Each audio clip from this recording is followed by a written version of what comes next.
TikTok and YouTube creator called Robert Tolppi posted a video, and this popped up on my For You page this week, and it really wasn't what I was expecting. Let's take a look. Okay. My whole family was in a car crash last Friday, and my mom didn't survive. But do you know what did survive? And you gotta laugh at the dumb stuff. My sister's Surface Laptop Studio. It is shaped like a Pringle, and look, everything works. What?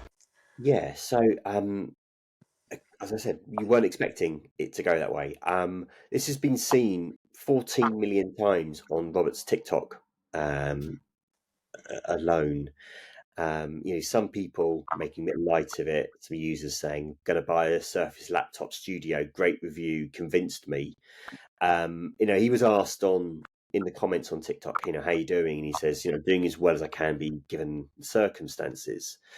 But then on Twitter, an account posted saying something like, "This is typical of the with the video, Robert's video, saying this is typical of the TikTok generation." And he quote tweeted it and said, "My mum passed away, and you're implying I'm a sociopath just because I managed not to fall apart on an 18-second TikTok.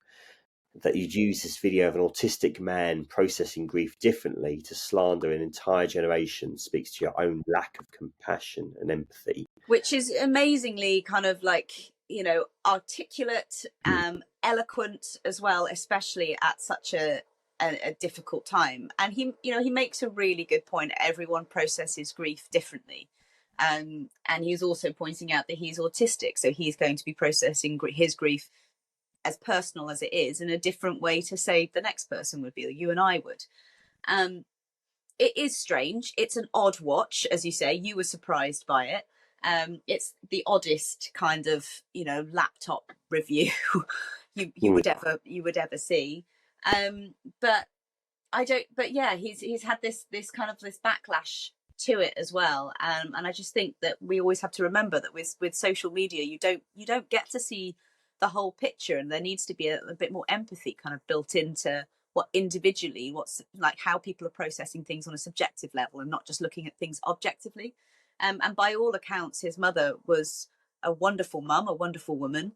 I think there was an obituary that was posted online for her, Yeah. Robin, and just saying, she ensured that the family went on multiple mini adventures, a firm believer that experiences are better than things.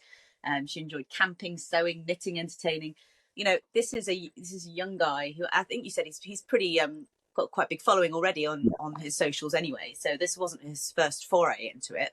And yeah, processing his very, very recent grief in a very public way, and in a way that might be considered odd to others, but we're all different. So I hope he does. I think he's responded really well. Yeah.